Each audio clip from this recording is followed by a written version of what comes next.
గురువుగారు 2026 ద్వాదశ రాశుల్లో భాగంగా వృషభ రాశి వారికి ఎలా ఉండబోతుంది? చూద్దామండి. 2026వ సంవత్సరం నూతన సంవత్సరం వృషభ రాశి వారి జ్యోతిష్యంలో ద్వాదశ రాశులు మన జానకిరామ్ని అడిగి చూద్దాం. జానకిరామ్ వృషభ రాశి వారి జాతకం, ప్రేషణ, చదువు, విద్య, ఉద్యోగం, వ్యాపారం, తరించిన కార్యం, అనుకున్న కోరిక. వృషభ రాశి వారి జాతకంలో సరస్వతి దేవత వచ్చిందండి. విద్యా దేవత సరస్వతి దేవత మరి జాతక బలంలో ముఖ్యంగా మాత్రం షిరిడి సాయిబాబా వచ్చిండు వారి పేరు మీద. ఈ జాతకానికి ఆంజనేయ స్వామి వచ్చిండు. ఓకే. కానీ వృషభ రాశి వారి జాతకంలో చూడాలంటే మాత్రం గురు, శుక్ర, మంగళవారం మంచిదండి. వారికి ఆదాయం, ఖర్చు సరి సమానం ఉంటుంది.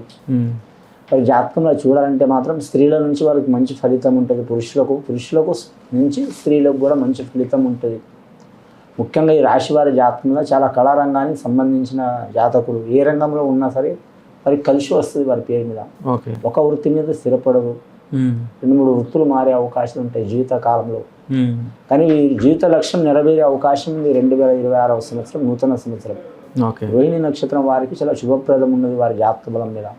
ఎవరికి పూజ చేసినా చేయకపోయినా లక్ష్మీదేవత పూజ చేయాలి. రెండవది మాత్రం వారి జాతకంలో మాత్రం దుర్గామాత పూజ చేయాలి, అమ్మవార్ల పూజ చేయాలి. శుక్రవారం నియమం పాటించాలి. స్త్రీలకు కించపరచొద్దు, అలాగని స్త్రీలను ఎక్కువ నమ్మొద్దు. పురుషులు ఏ రంగంలో ఉన్నవారైనా సరే. రెండవది మాత్రం స్త్రీలు కూడా మాత్రం పురుషుల్ని కించపరచొద్దు. శుక్రదశ ఉన్నవాళ్ళు, ఆ రాశి వాళ్ళు అందరు కాదండి, అన్ని రాశుల వాళ్ళు కాదు.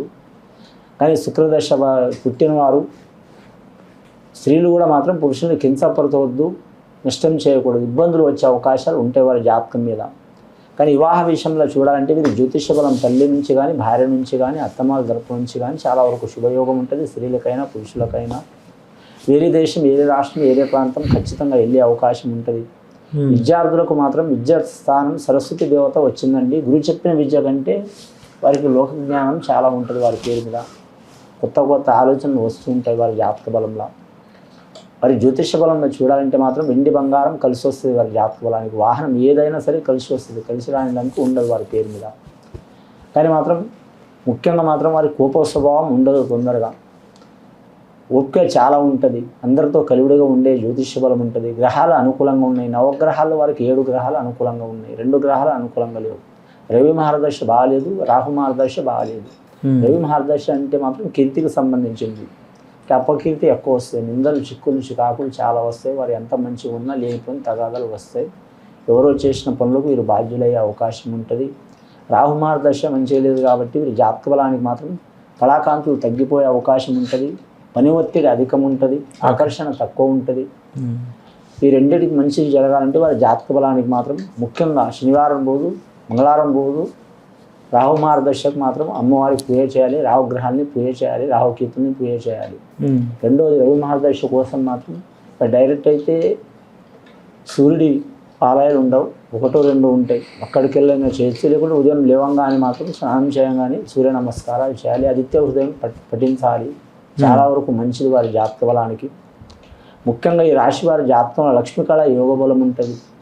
వివాహం కాని వారికి మాత్రం వివాహ ప్రయత్నం కలిసి వచ్చే అవకాశాలు ఉంటాయి. కానీ వివాహమైన వారికి భార్య భర్తలు ఇబ్బందులు వచ్చినా కానీ తట్టుకునే శక్తి ఉంటుంది వారి జాతక బలం మీద. కానీ ధనయోగం కూడా కలిసి వస్తుంది. వ్యాపార విషయంలో తిరుగు ఉండదు. ఒకరి చేయి కింద బతికే జాతకం కాదు వీరిది. అంటే కొన్నాళ్ళు ఉంటారు, తర్వాత స్వతాబుద్ధి ఆలోచన మీద నడిచే అవకాశం ఉంది. రాజకీయ నాయకులకైతే తిరుగు ఉండదు. వారు ఏ పార్టీకి సంబంధించిన వారైనా సరే, ఫలానా పార్టీ అని ఏం లేదు. వారు ప్రతిపక్షం కావచ్చు, అధికార పక్షం కావచ్చు, విపక్షం కావచ్చు, స్వతంత్రులు కావచ్చు. రాజకీయ రంగం వారికి మాత్రం ఇబ్బందులు వస్తాయి. వచ్చినా కానీ వారికి ఎక్కడ పోయినా మాత్రం ఫలితం ఉంటుంది వారి జాతక బలానికి. కానీ వారి జ్యోతిష బలంలో చూడాలంటే మాత్రం నూతనంగా రాజకీయాలు రాబోయే వారికి ఇబ్బందికరమైన పరిస్థితి ఉంటుంది. మరి జాతక బలానికి చూడాలంటే కళాకారులు మాత్రం సినీ కళాకారులు కావచ్చు, టీవీ కళాకారులు కావచ్చు, క్రీడాకారులు కావచ్చు, వారికి కలిసి వచ్చే అవకాశం ఉంది.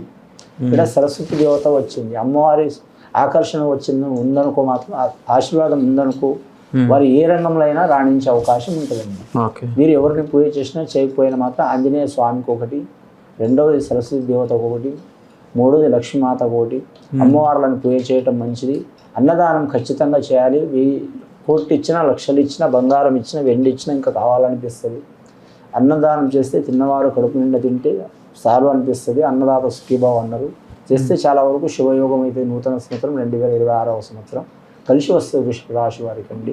ఇది విని చూసి ఆచరించే వారికి మంచి ఫలితాలు కలుగుతాయండి. ఓకే. శుభం భూయాత్.